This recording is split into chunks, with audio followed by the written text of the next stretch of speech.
యేసుక్రీస్తు నామంలో మన తండ్రి అయిన దేవుడికి కృతజ్ఞత స్తుతులు. యేసుక్రీస్తు నామంలో శుభములు, వందనాలు.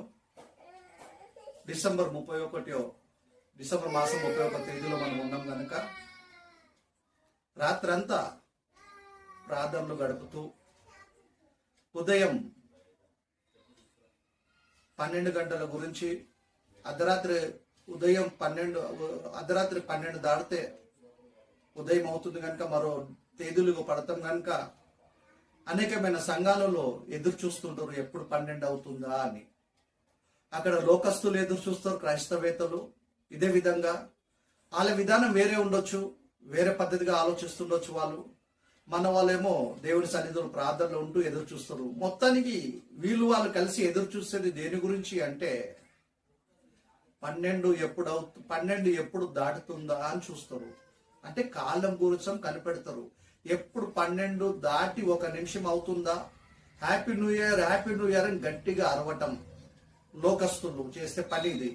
మన క్రైస్తవులు కూడా ప్రార్థనలో ఉంటూ రాత్రంతా ప్రార్థనలో గడుపుతూ సాక్ష్యాలు అనే పేరుతో సాక్ష్యాలు చెప్పుకుంటూ 12 గంటల కోసం వీళ్ళు కూడా ఎదురు చూస్తున్నారు. నిజంగా బైబిల్లో ఈ విధంగా ఎదురు చూడమని ఉందా? దేవుడు మన గురించి కాలాన్ని చేశాడు.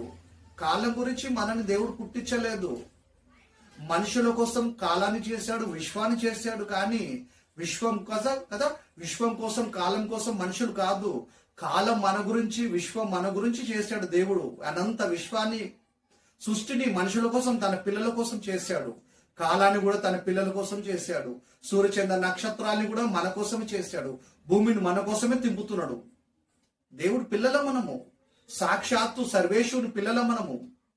పాపం చేత, అపరాధం చేత చచ్చిపోయిన మనని యేసుక్రీస్తు ద్వారా దేవుడు మనం బ్రతికిచ్చాడు.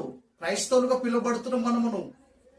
గొప్ప భాగ్యం మీద ఆస్తిపాస్తులు మనకు ఉండకపోవచ్చు, పేరు ప్రఖ్యాతులు ఉండకపోవచ్చు, కానీ దేవుడి పిల్లలుగా మనం పిలువబడుతున్నాము. దేవుడి పిల్లలుగా, క్రైస్తవులుగా పిలువబడుతున్నాం. మనం గొప్ప ధన్యులము. ఈ విషయం అనేకులకు తెలియదు. బైబిల్ని బాగా పరిశోధించాలి, బైబిల్ని బాగా చదవాలి. మనం చెబుతున్న బోధకుడు సరైన బోధ బోధిస్తుండా, తప్పుడు బోధ బోధిస్తుండా అని మనకు తెలియాలా. దేవుడి పేరేటైన, ప్రభు పేరేటని చెప్తున్నారు కదా, బైబిలే పట్టుకున్నారు కదా. మనం అనుకుంటున్నాం ఎలాగుందంటే ఒరిజినల్ లేబుల్ డూప్లికేట్ మెడిసిన్ లాగా బైబిల్ని పట్టుకుంటారు, క్రీస్తు పేరును ఉచ్చరిస్తారు. కానీ బోధ మాత్రం మనకు డూప్లికేట్ బోధ, కల్తీ బోధ అందుతుంది. అనేకమైన సంఘాలలో ప్రపంచపరంగా కల్తీ బోధ ఎక్కువైపోయింది.